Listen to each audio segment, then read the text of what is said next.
Guys, क्या आपने इन products के बारे में सुना है? Fevicol, Fevistick, Fevikwik, doctor fixit, M-Seal, obviously जरूर सुना होगा।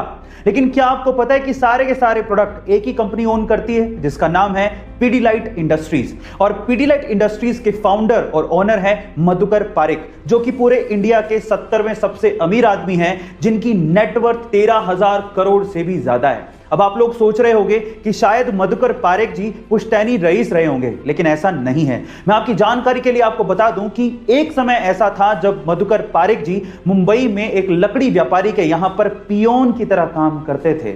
गाइस, इसीलिए कहते हैं कि बड़े सपने की शुरुआत हमेशा छोटे से ही होती है। काम छोटा या बड़ा नहीं होता, इरादे मजबूत होने चाहिए। कोरोना की इस महामारी में अगर सबसे ज्यादा बुरे दिन किसी को देखने पड़े हैं तो वो है गरीब और मजदूर परिवार। कई जगह लॉकडाउन की वजह से इन परिवारों के पास खाने तक के पैसे नहीं हैं। लेकिन राजस्थान के धौलपुर जिले में एक ट्रांसजेंडर ऐसे परिवारों के लिए फरिश्ता बन के सामने आई है। इस ट्रांसजेंडर ने राजस्थान के धौलपुर जिले में 30,000 से ज्यादा परिवारों को राशन के किट बांटे हैं ताकि उनका गुजारा चल सके। इन ट्रांसजेंडर का नाम है देविका और भारत सरकार की तरफ से उन्हें इस काम के लिए सम्मानित भी किया गया है। गाइस, आपका इस रिस्पेक्टेड कम्युनिटी के लिए क्या कहना है कमेंट सेक्शन में जरूर लिखिएगा। इंग्लिश में कई चीजों के नाम इतने वियर्ड हैं कि जिसे सुनने के बाद आप अपनी हंसी रोक ही नहीं पाओगे। कैसे? एग्जाम्पल देता हूं। जैसे कि इंग्लिश में ह्यूमंस के ग्रुप यानी कि इंसानों की टोली को मोब या क्राउड कहा जाता है, वैसे ही क्या आप जानते हैं कि उल्लुओं की टोली को क्या कहा जाता है?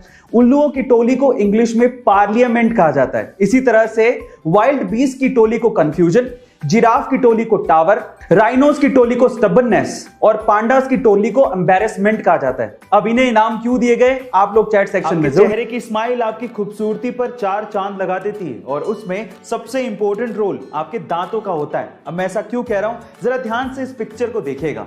जब सबसे पहले आपने इस पिक्चर को देखा तो आपकी नजर सबसे पहले किस चीज पर गई? ऑब्वियसली इस बीच वाले आदमी की स्माइल पर गई होगी, क्योंकि उसका एक दांत नहीं है। पर क्या आपने गौर किया कि इसी आदमी की एक आईब्रो भी नहीं है? गाइस, आपने आईब्रो पर गौर तक नहीं किया। इसीलिए कहते हैं कि सबसे पहले किसी की नजर आपकी स्माइल पर पड़ती है। इसीलिए अपने दांतों को संभाल के रखिएगा, क्योंकि यही आपकी स्माइल को और खूबसूरत बनाता है। गाइस, आपका इसके बारे में क्या ख्याल है चैट सेक्शन में जरूर लिखिएगा। International space station space agencies के एस्ट्रोनॉट्स के अलावा अब प्राइवेट लोगों के लिए भी खुल चुका है। और अगर आप इंटरनेशनल स्पेस स्टेशन जाके स्पेस के नजारों का मजा लूटना चाहते हैं तो आपको $55 मिलियन यानी कि 400 करोड़ रुपए का भुगतान करना पड़ेगा, जिसमें आप 8 दिन तक इंटरनेशनल स्पेस स्टेशन में रह सकते हैं। गाइस, पहली यात्रा जनवरी 2022 में स्पेसएक्स के रॉकेट के थ्रू प्राइवेट एस्ट्रोनॉट्स को करवाई जाएगी, जिसमें 3 लोग कनाडा के मार्क पेथी, अमेरिका के लैरी कॉर्नर और इजराइल के ईथन स्टेबे नासा के फॉर्मर एस्ट्रोनॉट माइकल लोपेज की अगुवाई में जाने वाले हैं। और ये तीनों वेल्दी एंटरप्रेन्योर एंड इन्वेस्टर हैं। गाइस, क्या आप भी स्पेस स्टेशन जाके स्पेस का नजारा लेना चाहते हैं? चैट सेक्शन में जरूर लिखिएगा। गाइस, क्या आपको पता है कि हमारे समय का एल्बर्ट आइंस्टाइन या फिर आइजैक न्यूटन किसे कहा जाता है? चलिए मैं आपको बताता हूं। वो है एक 9 साल का बच्चा जिसका नाम है सोबरेनो आइजैक बारी। जब ये बच्चा सिर्फ 6 महीने का था तब इसने बोलना शुरू कर दिया था। जब ये 2 साल का था तब ये फिजिक्स, केमिस्ट्री और मैथमेटिक्स की प्रॉब्लम सोल्व किया करता था। और आज जब ये सिर्फ 9 साल का है तब ये दुनिया का सबसे यंगेस्ट प्रोफेसर है, जो कि दुनिया की बहुत सी यूनिवर्सिटीज में फिजिक्स के लेक्चर लिया करता है। इसने खुद ने एक बुक भी लिखी है जिसका नाम है द लव। इसके नाम में आइजैक सर आइजैक न्यूटन से इंस्पायर्ड है। गाइस, आपको इस बच्चे के बारे में जान के कैसा लगा? चैट सेक्शन में जरूर